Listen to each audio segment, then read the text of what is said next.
Hi, my name is Esther Herbert, and I'm in for another video visit. And I am delighted that you came by for this video. I think that both of us, will learn a little something, and hopefully we will change a little bit of our behavior and become better listeners. That is something I just want to tell you a little bit of my history with listening. I was diagnosed with bipolar, as many of you know. And with bipolar, you do have a tendency to have racing thoughts. I have a hard time concentrating. And, that attention span that we all talk about, mine is very, very short. So I've been blessed that people have indeed talked to me over the years and shared their stories and some heartfelt concerns and prayer requests and all kinds of things. But I know that my limited amount of listening skills has made it a little bit more of a challenge for me than I actually like to admit. But it is not something that comes easily for me. I'm a chatter person. I like to talk. I like to tell stories, make people laugh, and have fun.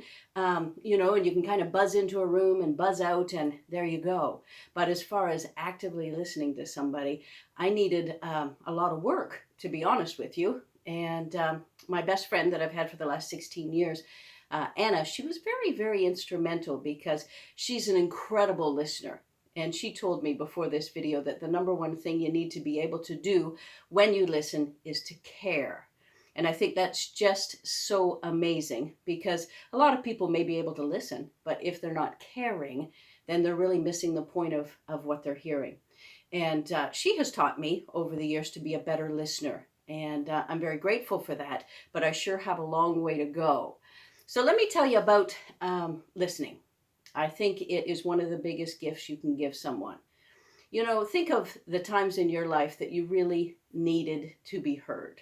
You wanted someone to take the time and to listen to your stories, listen to your pain, listen to your traumatic experiences of the past, listen to anything that you wanted to divulge, because I think you're in a position of vulnerability when you share with someone. Now, trusting people is very difficult when you're vulnerable because you don't know how they're going to react and what they're going to say, what they're going to do. But if you can find someone that really listens. Now, I think the number one thing about listening for me personally is if someone gives me their undivided attention. Now, that's hard to do in this world. We're busy, we're active, we're doing all kinds of things, some of us multitasking all the time.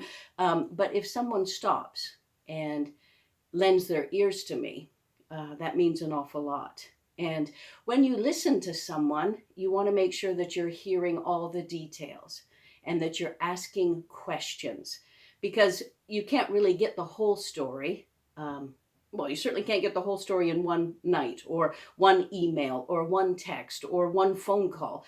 You want to be able to put those pieces together that you've heard and ask more questions because that's really quite a privilege to hear someone share their story with you.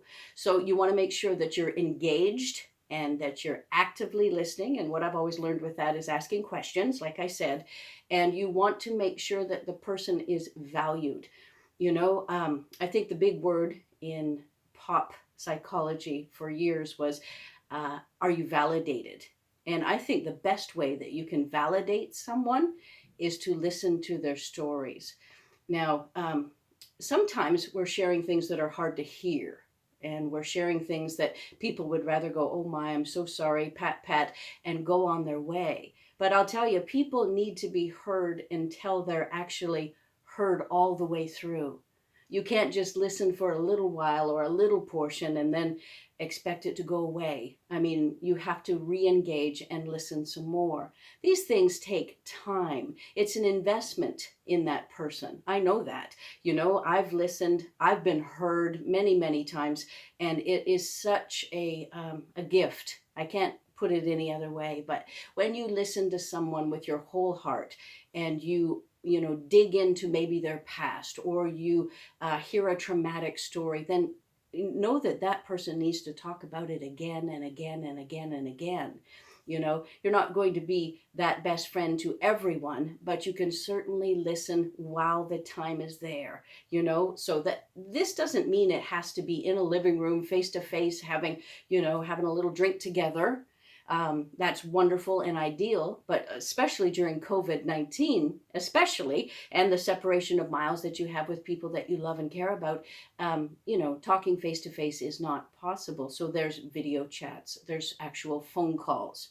I had a great phone call with my best friend in the US, Janice, this past weekend, and it was phenomenal just to catch up and hear and listen and cry together and laugh together. And it was beautiful, but that I know takes time. But you can't build a relationship without listening. And that gift is something I want to give more of to people. I want to be better at it. And I know when I'm heard, I'm validated, I'm accepted. Nothing worse than having somebody, you can tell. I don't know if you can, but I can tell the second someone is not listening. Whether that's live on text, the email, it doesn't matter. You can tell, did they read that note? Did they not read it? Did they just skim it? What happened? Or you can tell when somebody on the phone, their mind goes somewhere else, or they're, telling their children what to do or this or that. And, it does detract. And when you're in the midst of sharing your vulnerability, you need someone with incredible listening skills. So I think we can all hone those skills. And now is a wonderful opportunity during COVID-19, and people are calling, texting, video chatting, Zooming, whatever. Listen as best as you possibly can, because that will mean more to that person than pretty much anything else you can do. And I vow that I will be a better listener. As I said, my best friend says I'm making progress, and that's good, but I still want to get better. So if you've heard anything that I've said today, which would be lovely if you did, maybe you could write me a note and say, yes, I heard you, Esther. Yes, that'd be great. Because if I said this whole video visit and nobody heard anything, that would be sad. Anyway, I am delighted that you came by today. And as always, your mental health is so important, and so are you. So God bless you this week. I hope you have a good time. And if you have an opportunity to hear someone, please listen with all of your mind, heart, and soul. It'll mean the world to them. Okay, take care. God bless. Bye-bye.